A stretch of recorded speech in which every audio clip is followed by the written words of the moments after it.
If you use Sketchup as part of your early stage concept design workflow, then you know that importing and scaling your 2D freehand and drafted plans into Sketchup is one of the most important things you do as you make the transition from 2D to 3D concept design. But how do you do this in SketchUp for iPad? Does using the pencil make it harder or easier than with desktop SketchUp? My name is James Akers. I'm a registered architect, a full-time professional renderer, and soon-to-be creator of courses in Procreate, Morpholio Trace, and SketchUp for iPad. And I call today's video, Importing and Scaling Your Plans in SketchUp for iPad. Harder or easier than with desktop SketchUp? You be the judge. So without further ado, for this lesson I will be importing and scaling a plan for a small sustainable cabin I created in Procreate. But I could just as easily use this plan for a small house created in Morpholio Trace. The source of the 2D plan doesn't matter, but I love that we can develop a design from sketch to 3D model without ever leaving the iPad, now that SketchUp for iPad is a reality. If I already have an overall dimension in mind, I can just go ahead and share this document, exporting it as a JPEG, then sharing it to my Photos library or saving it to my iCloud drive. But in many cases, I haven't thought through the dimensions yet and need to add a few before I send it over to SketchUp. Now I could take the time to annotate them by hand, but I can also just import one of my scale rulers and stretch it out until it matches some dimension I have in mind. This has the advantage, as you'll see later on, of providing very clear markings I can refer to when deciding where to place my guides in SketchUp, as opposed to trying to choose where to place my guides amongst a tangle of out-of-focused freehand lines. The process is pretty much the same in Morpholio Trace with its built-in scale rulers, but here I will make a screenshot with a ruler present so I can use that as a reference in SketchUp. And obviously there's no need to import a ruler the way I do in Procreate. Once the screenshot is recorded, I export that to iCloud drive the same way I did the 2D Procreate plan. With the 2D plan exported and waiting for us, now let's open SketchUp for iPad and go to the home screen. Tap the little arrow next to the Create New button to set your dimensions and choose architectural feet in inches or the metric equivalent if you're in a metric region. Next, tap the Create New button. When your workspace opens up, tap the gear settings icon and make sure that Just Draw is engaged in pencil mode, because we will be doing most of our lessons with only the pencil. After the grid and the scale figure appear, take a minute to rotate the image with a single finger or use two fingers to pinch, zoom, and pan across the screen so you have lots of space above and to the right of the scale figure. Don't worry about exactly how much right now, just enough to place an image and make it stick with plenty of room to spare around the edges.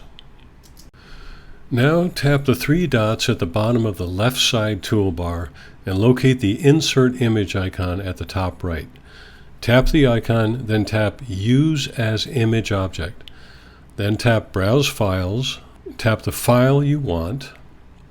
Then when the dialog box closes, tap the point of the pencil on the origin, and while gently holding down the tip of the pencil, move diagonally away from the origin until the plan fills the workspace. Before we scale up the plan, let's look at some other ways to navigate around. In the three-dot menu, go to the Orbit tool, and notice that you can rotate with only your pencil. Now try the Pan tool, and the same thing. No fingers needed. Now you can just do it all with the pencil. Finally, let's try the Magnifying Glass tool, the Zoom tool. And this one is great. You just go up or down on the screen. Now let's scale the plan. Tap on the Tape Measure tool in the left menu, or find it by tapping the three dots at the bottom of the menu. Then with the Tape Measure tool activated, tap the point of the pencil on the left edge of the ruler, the 0 point of the scale. Then while gently holding the tip of the pencil down, draw a line across to your reference point on the right. Now let's do it for keeps. I'm just going to stretch this out a little bit so you can see as clearly as possible. I don't need this length dialog box at the moment, but I'm going to go from 0 to 44 with my tape measure. So let's make it active. I'll pull that line across for the last time. I will get as close as I can. Now I'm going to tap the length dialog box and enter 44. And that brings up this dialog box. Do I want to resize the model? And of course I do. And lo and behold, my entire 2D import has scaled up to the size that I have specified.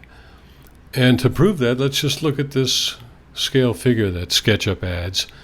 I'll use the select tool way up there. I'll tap on him and I will pull him over to the ruler. And when I zoom in, you can see he's about 5'6" to 6 foot high. But let's, just to be sure, let's lay him down on his side. I'll use the rotate tool and I'll lock it into the green axis. Tap, extend, and pull him down, and sure enough, just about 5 feet 6, 5 feet 8, something like that. So this really works. Scaling up these plans, very accurate way to get started in SketchUp. Now I'll use 2 fingers again to undo that and tap out of this situation. And let me use the pinch and zoom to scale ourselves back out, zoom back out.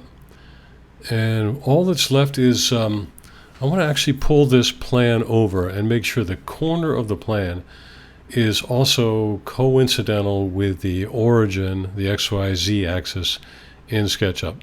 So I'm going to activate the plan and then press the move tool and pull that corner of the house right over until, in my best guess, the exterior face of that wall, and maybe you can see a little better the left side of that scale ruler, which I aligned with the wall originally, is now right there at the green axis.